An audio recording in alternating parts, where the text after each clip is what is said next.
He jumps into the river to try and save May. All of the seawater flooding into the whole environment that we're in is digitally generated. They strap heavy ankle weights to their legs. What does a skyscraper look like after 200 or 300 years? Markers on suits that get picked up by cameras, and then what the actor's doing with their lips.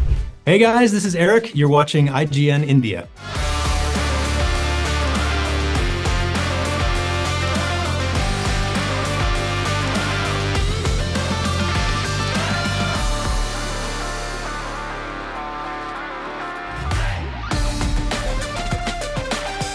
When I came into the project, there was a book that I was thinking of called The World Without Us that came out in 2015 or so, that where the author had spoken to experts all over the world who were involved in the infrastructure of our human society and what would happen if everybody on the planet just suddenly disappeared. How many days would it take, or how many weeks, or how many months would it take until nature started to take back our cities and our infrastructure. And obviously Wes Ball was working with concept artists leading up to around the script writing part of this film that helped inform where he wanted to go with this as well. And I think what we ultimately wound up with on screen is kind of a marriage of those two, because the concept art that we were working with gave us the broad strokes of how overgrown he wanted the cities to be, and some of the details that were discussed in the book really helped inform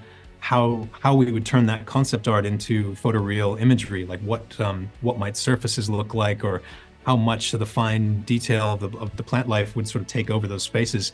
So it was a really fun exploratory process where we had to use our imaginations, because there's nothing we can really look at on the planet today that really informs exactly how what does a skyscraper look like after 200 or 300 years, because skyscrapers haven't been around for 200 years yet, those kind of things. Maybe 50 or 100-year-old structures that have been left and abandoned and have been overgrown by nature, taking those sort of things and then figuring out what might this look like if we fast forwarded another 100 or 200 years. When we went to actually shoot the film, we were shooting in and around Sydney, Australia, and so there were lots of places kind of out away from civilization where we could find natural locations that it wasn't too hard to stand in that spot and look around and see rock structures and around the landscape and imagine that, oh, maybe that was the foundation of an old skyscraper. Maybe this could be part of an old building, or maybe maybe that riverbed used to be a road and now the road's gone and it's just erosion that's sort of filled things in. There's a funny thing that's happened with the Avatar and Apes cycles, in the sense that 10 years ago, when the first Avatar movie came out, that helped inform what was possible in terms of performance capture. And so when Rise of the Planet of the Apes came out a couple of years later, but we could sort of take the performance capture side of things, but then take it outside. And then we fast forward, to present day, and here we were working on a new Avatar movie that had spent years improving upon the performance capture side of things. And then here comes another Apes movie to take it outside again. So that was pretty fun to see happen. And I guess specifically the technology side of things, it was really about the camera improvements to the capture process, because the body mocap part of that, the motion capture side of things, has very much been a similar process through all of this, where we have markers on suits that get picked up by cameras, and then the movement of those markers can inform the movement of a digital character. The big change, I guess, for this film that we took from Avatar was the idea that when our actors are wearing the facial cameras, which has a boom that comes out from a helmet that records their face in sync with their body, that used to be a single camera on the end of that boom that would see their face in kind of monocular vision.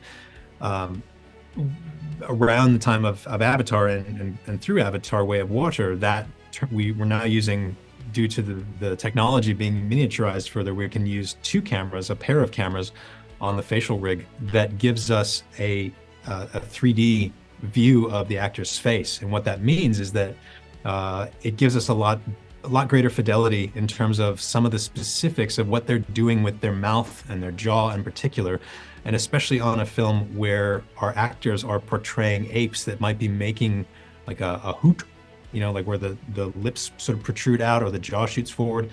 Things like that were very tricky to figure out from a single perspective. But once you throw 3 dimensions into the mix, you can really get a much clearer picture about what the actor's doing with their lips, and then that can help us translate that specifically into a more precise solve for what the ape face needs to be doing to replicate the emotional state of the actor in that moment. Man, there's a lot of contenders for that one.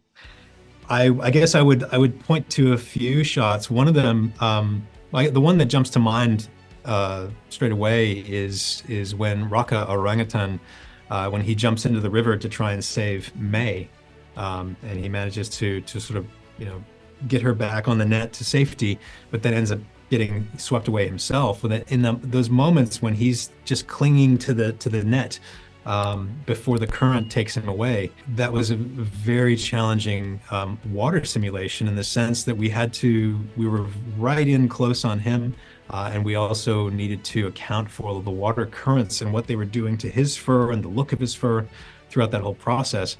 The other thing that made it tricky was that his actual performance, Wes and his editors were trying slightly different takes from the actor Peter Macon, and I think, you know, we sort of had to, as we were working through this, they would kind of evaluate how the animation was playing emotionally, because this was such a critical moment in the movie. Yeah. You know, a beloved character was about to get swept away by the currents. And so that performance ended up, you know, being changed, I think 2 or 3 times before we settled on the specific delivery of that line that he says. Together, strong.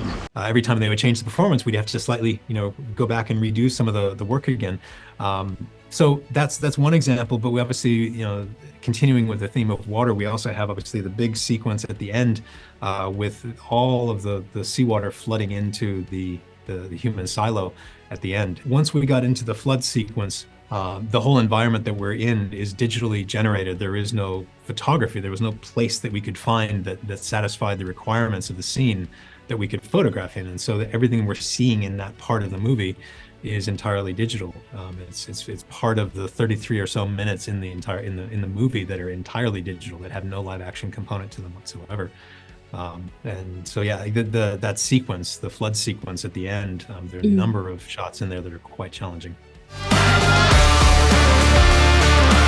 So the water scenes, there wasn't a lot that we could capture, because unlike you know, Avatar: Way of Water, that you've probably seen lots of footage of underwater mocap, we weren't doing any of that on this movie because of the specifics of this film. We weren't in crystal clear water. We weren't spending a lot of time underwater. All of our characters were basically in sort of either chest deep or in the river. And what you'll quickly find is that the water quality was not clear enough to do that capture, but also because the character is part in, part out, part of their body is outside the water and parts underneath, and we can't really see their legs. And so for those reasons, a lot of the capture work that involved water was either keyframed by the animators, or we'd have an actor, say, sitting, you know, very basic, very simple approach to some of those shots where we had an actor sitting in a chair being pulled around by somebody on a stage.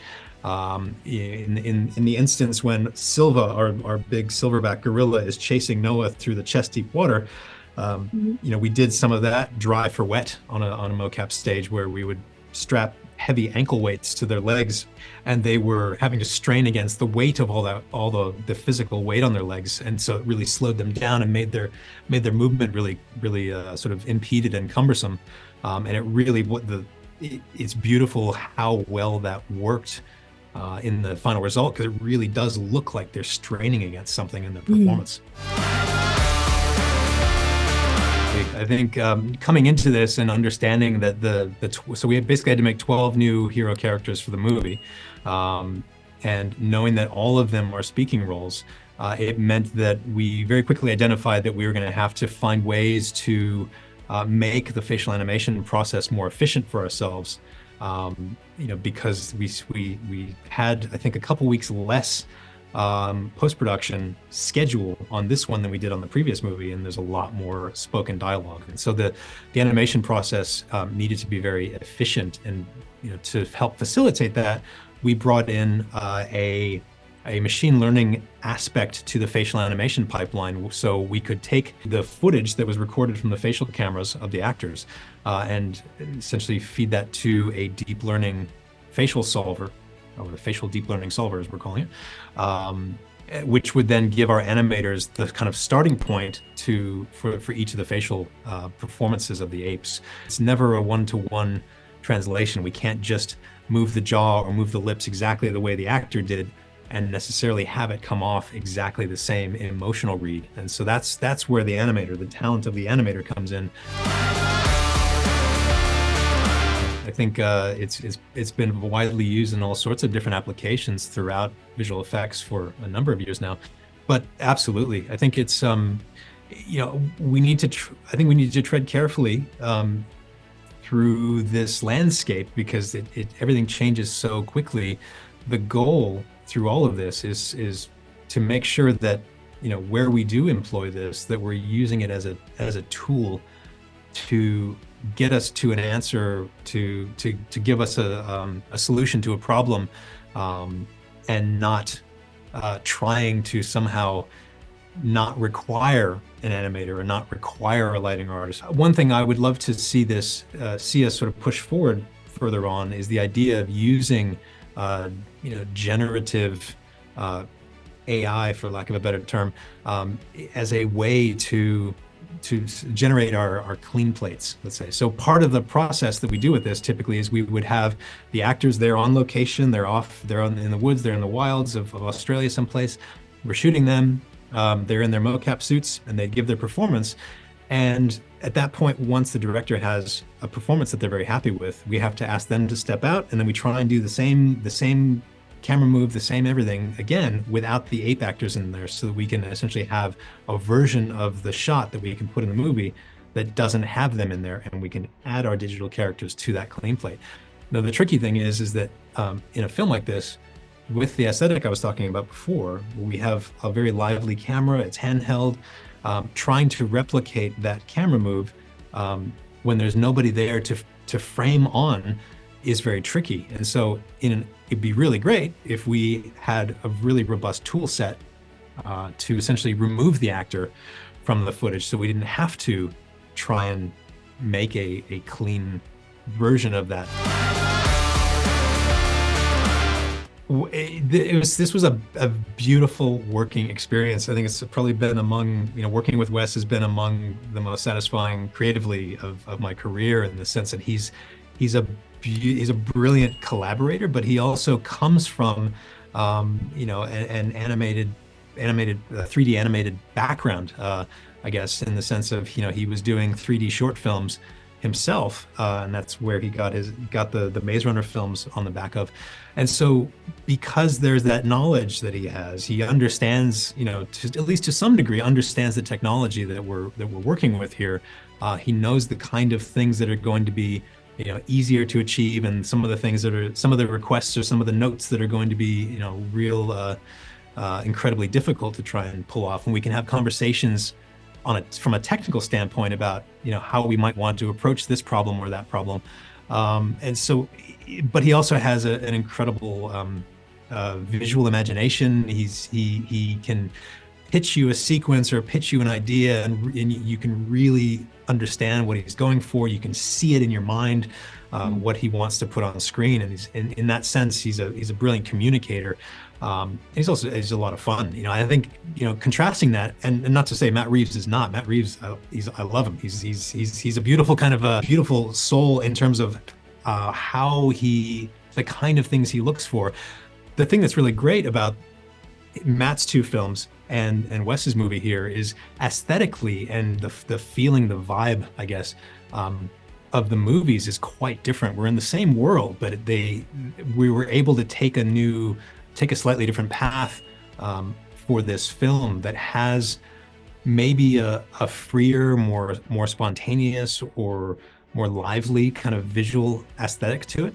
You know, the story that was in those two films of Matt's was about a character who had the weight of the world on his shoulders. He had, you know, he was dealing with a human civilization that was on the brink of disappearing from the face of the earth. There was a lot of dire consequences.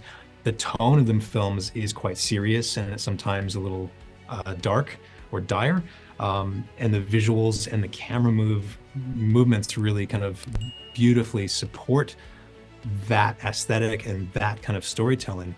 And so it's been really great being able to work with both of those two filmmakers over the years and really kind of get into their headspace and you know, put the kind of images on the screen that support their story. I'm not a gamer, I guess I would say. It's been a while, but well, we do know that Wes Ball has a Zelda game in the works, and I think everybody's very excited about the potential of that. So we'll see where that goes. I mean, I'm certainly interested in contributing to that if that's where it goes.